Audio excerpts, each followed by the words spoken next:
Classical physics में drift velocity के बारे में पढ़ना है। कल आपको बताया गया था करंट के बारे में कि करंट क्या होता है। The rate of flow of charge को हम करंट कहते हैं। करंट का दो टाइप होता है, जिसमें आपको बताया गया था एक इंस्टेंटेनियस करंट और एक आपका बताया गया था एवरेज करंट, जिसमें हम कुछ क्वेश्चंस भी कराए थे। अब करंट से ही रिलेटेड ये टर्म है ड्रिफ्ट वेलोसिटी। ड्रिफ्ट वेलोसिटी का जो काम है एक्चुअली में, जो इलेक्ट्रॉन जो मूव करता है, इलेक्ट्रॉन जब एक जगह से दूसरे जगह जब जाता है तो वहां पर एक वेलोसिटी की जरूरत पड़ता है, जिस वेलोसिटी को हम कहते हैं ड्रिफ्ट वेलोसिटी। ड्रिफ्ट वेलोसिटी में क्या होता है कि जैसे कोई भी कंडक्टर है, जैसे आप मान लेते हैं कि कंडक्टर आप ले रहे हैं और इस कंडक्टर में जैसे मूवेबल इलेक्ट्रॉन होगा, मतलब फ्री इलेक्ट्रॉन जिसको बोलते हैं, और इसमें जो है इलेक्ट्रॉन जैसे यहाँ से यहाँ पर आ रहा है तो यहाँ नेगेटिव चार्ज हो जाएगा और यहाँ पर पॉजिटिव चार्ज हो जाएगा। मतलब ये नेगेटिव टर्मिनल है, जब इलेक्ट्रॉन यहाँ से यहाँ मूव करेगा तो ये नेगेटिव ये पॉजिटिव हो जाएगा। यहाँ से अगर इलेक्ट्रॉन मूव करता है तो इलेक्ट्रॉन जब मूव करेगा तो इसका जो मूवमेंट होता है वो रैंडम होता है, रैंडमली मूव करता है, रैंडमली मूव करता है और यहाँ पर पहुँचता है। जैसे इलेक्ट्रॉन यहाँ से मूव करके इस तरह से आ रहा है, ये जो मूवमेंट आप जो देख रहे हैं एक्चुअली ये स्ट्रेट फॉरवर्ड नहीं होता है, वो जो है मूव करता है जो इस कर्व पाथ में होता है। ठीक है, तो इसमें होता क्या है कि एक नॉर्मल टेम्परेचर जो था, जैसे नॉर्मल टेम्परेचर की बात करते हैं तो नॉर्मल टेम्परेचर पर, जैसे नॉर्मल टेम्परेचर की बात करते हैं तो नॉर्मल टेम्परेचर पर क्या होता है कि इलेक्ट्रॉन जो आप मूव करता है कंडक्टर में, एक जगह से दूसरे जगह जब मूव करता है, जैसे कंडक्टर है और इसमें जैसे ही हम एक इलेक्ट्रिक फील्ड अप्लाई करेंगे, जैसे एक्सटर्नल इलेक्ट्रिक फील्ड जब इसको हम देंगे तो इलेक्ट्रॉन जो है मूव करेगा, एक जगह से दूसरे जगह जाने की कोशिश करेगा। इलेक्ट्रॉन जैसे मान लीजिए इसमें इस सीट पर इलेक्ट्रॉन है और इस सीट पर जाना चाह रहा है तो आसानी से ये नहीं पहुंचेगा यहाँ से यहाँ तक, क्योंकि इसको मूव करने में बहुत सारा डिस्टर्बेंस पैदा करेगा। यहाँ पर इसके अंदर में जो इलेक्ट्रॉन जो होता है, इसका जो मोशन जो होता है रैंडम होता है। रैंडम मतलब क्या होता है, किसी भी डायरेक्शन में ये मूव कर सकता है, इसका एक फिक्स डायरेक्शन नहीं होता है। ऐसा नहीं है कि इलेक्ट्रॉन यहाँ से चल के सीधे यहाँ पहुंच जाएगा। तो इसमें जो कोलिजन जो होता है इलेक्ट्रॉन का, जैसे ये इलेक्ट्रॉन है, मान लीजिए इलेक्ट्रॉन है, यहाँ पर आया, फिर यहाँ आया, फिर यहाँ आया, फिर यहाँ आया, फिर यहाँ आया, फिर यहाँ आया, इस तरह से ये जो मोमेंट जो देख रहे हैं इस तरह से ये मूव करेगा। जैसे इलेक्ट्रॉन यहाँ पर पहुंच गया, ये यहाँ से चला और यहाँ पहुंच गया, मगर ये सीधे नहीं जा रहा है। ये मूवमेंट जो होता है इलेक्ट्रॉन का, जैसे इलेक्ट्रॉन मूव कर रहा है वो बहुत ही स्लो रेट से मूव कर रहा है। मतलब इसका जो मूवमेंट जो होता है यहाँ से यहाँ तक का, ये रेट बहुत स्लो होता है। इस रेट का जो वैल्यू होता है, स्पीड जो होता है, जनरली इलेक्ट्रॉन जो मूव करता है किसी भी बॉडी के अंदर में उसका स्पीड बहुत ज़्यादा होता है। नॉर्मल टेम्परेचर में इलेक्ट्रॉन का स्पीड जो होता है वो स्पीड अप्रॉक्स 10⁵ मीटर पर सेकेंड होता है। आप समझ सकते हैं कि 10⁵ मीटर पर सेकेंड जो है ये बहुत बड़ा स्पीड है। इसका मतलब आपको समझ में आ रहा होगा कि ये 100 किलोमीटर पर सेकेंड, मतलब एक सेकेंड में 100 किलोमीटर ये मूव कर सकता है अगर इसमें अगर हम कोई भी सोर्स अप्लाई करेंगे। मगर जनरली ऐसा होता नहीं है। होता क्या है कि इलेक्ट्रॉन का जो स्पीड है, जैसे यहाँ से चल रहा, ठीक है 100 किलोमीटर पर सेकेंड की स्पीड से चला, ये यहाँ पर आएगा, टकराएगा, यहाँ पर आने के बाद ये 0 हो जाएगा, फिर यहाँ पर आएगा, फिर यहाँ पर 100 की स्पीड से आएगा, यहाँ पर आने के बाद 0 हो जाएगा, फिर यहाँ से चल के स्टार्ट होगा, यहाँ फिर वही स्पीड से आएगा। बट इसका जो स्पीड ब्रेकर है, हर एक पॉइंट पे इसको रोका जा रहा है, कोई ना कोई इसको अपोज कर रहा है। अपोजिंग जो होता है due to electric field, electric field की वजह से अपोज होता है, क्योंकि इलेक्ट्रिक फील्ड इस डायरेक्शन में जब जनरेट होगा तो फोर्स इस डायरेक्शन में लगेगा, तो इसको रोकेगा बार बार। रोकने की वजह से क्या होगा कि इसका स्पीड जो होता है डिक्रीज कर जाता है, और जिस स्पीड से जब इस पॉइंट से इस पॉइंट पर पहुंचेगा इस स्पीड को कहते हैं ड्रिफ्ट वेलोसिटी। ड्रिफ्ट वेलोसिटी क्या होता है, एक ऐसा एवरेज स्पीड इलेक्ट्रॉन का जिसके वजह से इलेक्ट्रॉन जो है एक जगह से दूसरी जगह मूव करता है, और जिस स्पीड से मूव करता है उसका रेट बहुत ही कम होता है, मतलब बहुत छोटा वैल्यू होता है, ज़्यादा बड़ा वैल्यू नहीं होता है। वो वैल्यू एक्चुअली ड्रिफ्ट वेलोसिटी का जो स्पीड होता है, ड्रिफ्ट वेलोसिटी जो होता है वो बहुत छोटा वैल्यू होता है, वो एक्चुअली 10⁻⁴ मीटर पर सेकेंड होता है। अब समझिए 10⁻⁴ सेकेंड बहुत ही छोटा वैल्यू है, मतलब धीरे धीरे धीरे करके इलेक्ट्रॉन जो है यहाँ से यहाँ तक मूव करेगा। ये जो मूवमेंट होता है इलेक्ट्रॉन का under the given electric field, ये बहुत छोटा सा स्पीड होता है। इसी स्पीड को हम कहते हैं ड्रिफ्ट वेलोसिटी। मतलब जिस स्पीड से इलेक्ट्रॉन जो है लोअर पोटेंशियल से हायर पोटेंशियल पर जाता है उस स्पीड को हम क्या कहते हैं, ड्रिफ्ट वेलोसिटी। मतलब एवरेज स्पीड भी बोल सकते हैं कि जब इलेक्ट्रॉन जो है नेगेटिव टर्मिनल से पॉजिटिव टर्मिनल की तरफ ये मूव करेगा तो इसका जो स्पीड होता है बहुत ही छोटा स्पीड होता है। इस स्पीड का नाम क्या पड़ा, ड्रिफ्ट वेलोसिटी, जो बहुत छोटा वैल्यू होता है। एक्चुअल में कंडक्टर के अंदर में जो इलेक्ट्रॉन होता है बहुत ही स्पीड से मूव करता है, मगर इलेक्ट्रिक फील्ड देने के बाद क्या होता है कि इसका स्पीड को रिड्यूस किया जाता है हर एक पार्टिकुलर पोजीशन पर। जैसे भी ये इलेक्ट्रॉन यहाँ से यहाँ पर पहुंचेगा, यहाँ पे इसको रोका जाएगा, यहाँ पर रोका जाएगा, फिर यहाँ रोका जाएगा, मगर ये रुकेगा नहीं क्योंकि ये इलेक्ट्रिक फील्ड के अंदर में ही चलेगा। इसको रोकने की कोशिश करेगा मगर इसका स्पीड इतना ज्यादा होता है यहाँ रुकेगा, फिर ये चलना स्टार्ट कर देगा, यहाँ पर आएगा, फिर यहाँ पर आएगा, फिर यहाँ पर आएगा, हर जगह आके रुकेगा, फिर स्पीड से यहाँ पहुंचेगा, फिर यहाँ पर पहुंचेगा, सीधे नहीं जाता है। सीधे नहीं जाने की वजह से क्या होता है कि ड्रिफ्ट वेलोसिटी जो होता है जिसको हम बोलते हैं एवरेज वेलोसिटी, इसको हम क्या बोलते हैं, एवरेज वेलोसिटी। एवरेज वेलोसिटी का जो वैल्यू होता है वो बहुत छोटा होता है। मान यहाँ पर जब ये चलेगा तो इसका स्पीड u1 मान लेते हैं, मतलब छोटा सा स्पीड है, यहाँ पर आएगा इस तरह से, यहाँ पर चलेगा तो इसको हम u2 ले लेंगे, फिर यहाँ पर आएगा तो u3 ले लेंगे, u4 ले लेंगे, इस तरह से ये आपका un तक ये मूव करेगा। बट इसका जो स्पीड जो होगा, फाइनल स्पीड v1 जो होगा, v2 जो होगा, v3 जो होगा, v4 जो होगा, v5 जो होगा, इस तरह से यहाँ तक आएगा vn तक। ये जो एवरेज वैल्यू जो होता है इस स्पीड का that is called drift velocity. मतलब ड्रिफ्ट वेलोसिटी क्या है, तो this is the average speed when we applied electric field under the given conductor. One position is lower potential and other position is at a higher potential. यहाँ पर जो value हम बात करते हैं, जैसे कंडक्टर है, इस कंडक्टर का दो इंड है, एक आपका लोअर पोटेंशियल है, एक आपका हायर पोटेंशियल है। जैसे इसको आप बैटरी से जब जोड़ेंगे तो ये इंड जो आपका है ये नेगेटिव है आपका और ये पॉजिटिव है, तो ये नेगेटिव इंड है, तो नेगेटिव इंड वाला हो गया लोअर पोटेंशियल, ये आपका हो जाएगा लोअर पोटेंशियल, और ये जो इंड आपका है ये आपका हायर पोटेंशियल है, पॉजिटिव लाइन है। तो इलेक्ट्रॉन यहाँ से चल के मूव करेगा, इलेक्ट्रॉन यहाँ से यहाँ पर आएगा, ठीक है ना। ये जो स्पीड यहाँ पर जो एवरेज स्पीड जो जनरेट होता है इस कंडक्टर में, एवरेज स्पीड को हम कहते हैं ड्रिफ्ट वेलोसिटी। एवरेज स्पीड जो होगा उसको बोलते हैं, एवरेज वेलोसिटी भी बोल सकते हैं इसको, एवरेज वेलोसिटी होता है उसी को हम ड्रिफ्ट वेलोसिटी बोलते हैं, ठीक है। ये आपका ड्रिफ्ट वेलोसिटी है जब कोई इलेक्ट्रॉन एक इंड से दूसरे इंड पर एवरेज स्पीड से जब मूव करता है बहुत स्लो रेट से, उसको हम क्या बोलते हैं, ड्रिफ्ट वेलोसिटी। आप बोल सकते हैं velocity of the moving charge body या इलेक्ट्रॉन भी बोल सकते हैं with low rate under the influence of the given electric field intensity, that velocity of the electron is called drift velocity। इसी को ड्रिफ्ट वेलोसिटी बोलते हैं। तो ड्रिफ्ट वेलोसिटी जो होगा आपका, ड्रिफ्ट वेलोसिटी ये होगा आपका डिस्प्लेसमेंट बाय टाइम, ये आपका होगा डिस्प्लेसमेंट बाय टाइम होगा आपका, ठीक है ना। तो ड्रिफ्ट वेलोसिटी वी जो होता है इसका वैल्यू आपको निकालना है, इसको डिराइव करके बताना है, इसका फॉर्मूला बनेगा। यही फॉर्मूला बोर्ड एग्जाम में पूछेगा ड्रिफ्ट वेलोसिटी को निकालने के लिए।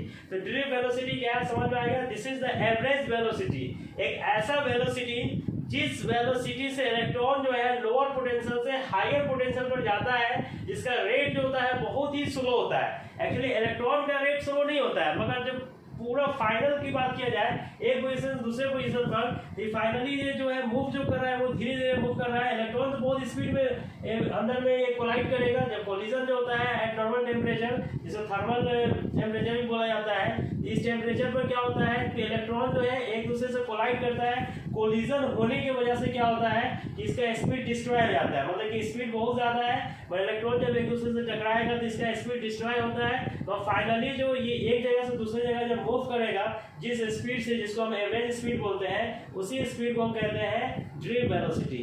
ये ड्रिफ्ट वेलोसिटी का एक्सप्रेशन आपको निकालना है इसमें, इसको आप प्रूव करके बताएंगे। पहले इसको उठाइए।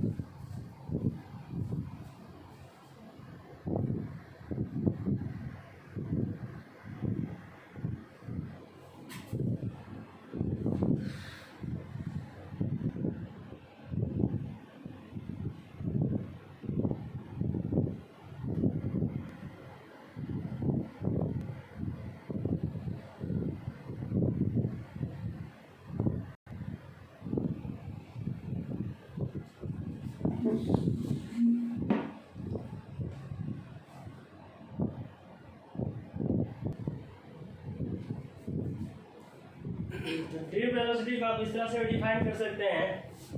Drift velocity of the movable electron is the average velocity when it moves towards at higher potential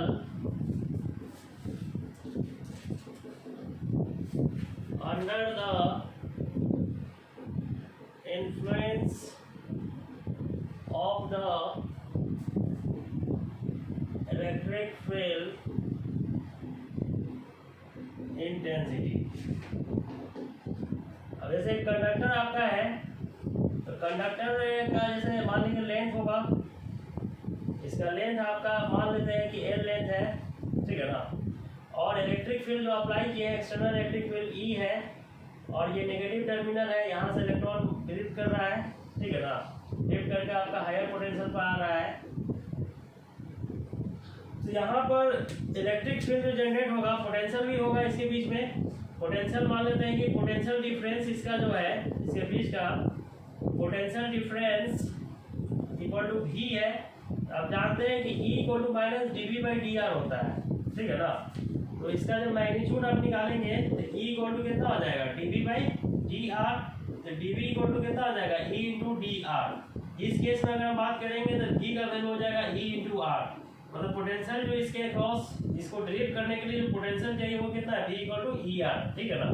और इलेक्ट्रॉन जो आपका मूव कर रहा है, क्योंकि इलेक्ट्रॉन जो मूव कर रहा है ये इस डायरेक्शन में मूव कर रहा है, इसका मतलब है कि इलेक्ट्रॉन जो स्पीड था उस स्पीड से तो मूव कर नहीं रहा है, क्योंकि इसका स्पीड धीरे धीरे डिक्रीज कर रहा है। स्पीड तो बहुत ज्यादा था, 10 टू द पावर आपका 4 मीटर पर सेकेंड था, मगर ये मूव कितने स्पीड से कर रहा है, मात्र इतने स्पीड से मूव कर रहा है। ये 10 to the power 4 to 10 to the power 5 metre पर सेकेंड है, मगर ये मूव जो कर रहा है बहुत ही कम स्पीड से कर रहा है। इसका मतलब यह है कि यहाँ पर रिटार्डेशन जनरेट हो रहा है। तो under the electric field electrostatic force भी जनरेट होगा। Under the given electric field intensity, electrostatics force is generated on the particle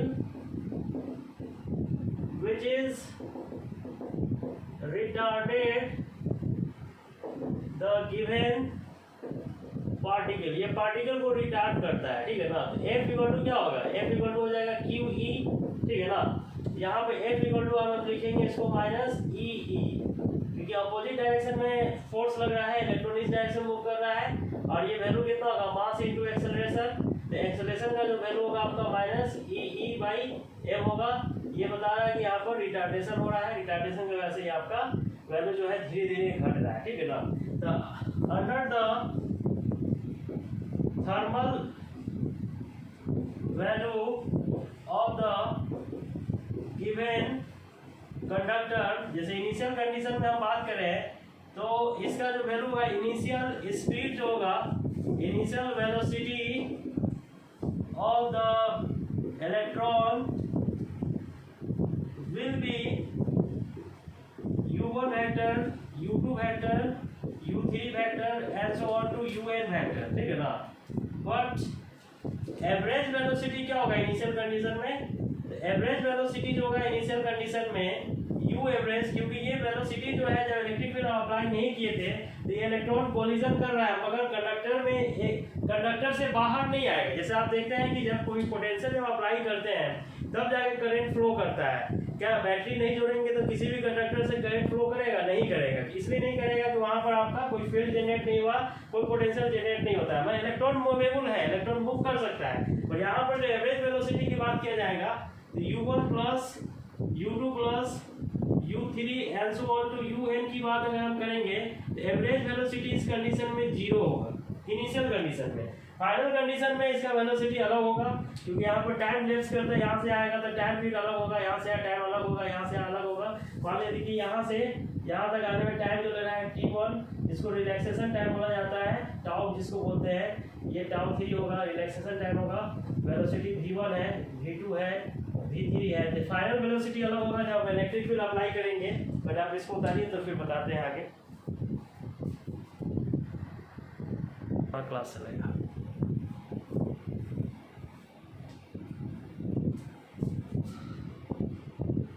When electron is accelerated, then after some time velocity of the movable electrons will be v1 vector, v2 vector and so on to vn vector। ठीक है, मतलब velocity जो होगा जब expression देंगे तो ये होगा u1 प्लस a टाउ 1। ठीक है, v2 जो होगा आपका u2 plus a tau 2। Tau इसलिए लिखा है, टाइम t नहीं लिखा जाता है, टाइम के जगह पर टाउ लिखा जाता है क्योंकि ये रिलैक्सेशन टाइम, एक्चुअल टाइम ये है नहीं क्योंकि टाइम इसमें क्या हो रहा है बार बार रिड्यूस कर रहा है, इसलिए इसका अलग से टाइम लिया जाता है, रिलैक्सेशन टाइम इसको बोला जाता है। u3 a vector tau 3 and so on to vn आप निकालेंगे तो vn का वैल्यू जो होगा आपका un plus a vector tau n। Here tau 1 tau 2 and so on, tau n are the relaxation time है आपका, relaxation time of the movable electron under the given electric field। यहाँ पर हम बात करेंगे एवरेज वेलोसिटी का। Average velocity जो होगा आपका, average velocity of the movable electron, और इसी को ड्रिफ्ट वेलोसिटी भी बोलते हैं। Drift velocity of the movable electron is given by, drift velocity जो होगा या एवरेज वेलोसिटी जिसको बोलते हैं वो v1 plus v2 and so on to vn होगा। ठीक है ना, by total time, total time आपका n ले लेते हैं। ठीक है ना, तो यहाँ जो वैल्यू होगा आपका vd इक्वल टू जो है ये होगा u1 प्लस a टाउ 1 हो जाएगा। इस तरह से आपका ये हो जाएगा un plus a tau n हो जाएगा। ठीक है, मतलब ये वैल्यू जो आपका आएगा यहाँ पर, इसको जब सॉल्व कीजिएगा तो ये u1 plus and so on to un by n हो जाएगा। और यहाँ से a कॉमन ले लीजिएगा तो tau 1 plus tau 2 and so on to tau n by n हो जाएगा। ठीक है ना, तो यहाँ पर जो है ये भी u एवरेज जो होगा, u एवरेज का वैल्यू होगा u1 plus and so on to un by n जो होगा ये वैल्यू 0 होगा क्योंकि थर्मल कंडीशन पर वेलोसिटी क्या होता है 0 होता है जब आप इलेक्ट्रिक फील्ड अप्लाई नहीं करते हैं। फाइनल वेलोसिटी इसका होता है तो vd का वैल्यू जब निकालिएगा तो a इंटू ये हो जाएगा टाउ 1 प्लस टाउ 2। ठीक है, और ये हो जाएगा and so on to tau n by n। इसको average time equal tau equal to जो है ये एवरेज रिलैक्सेशन टाइम है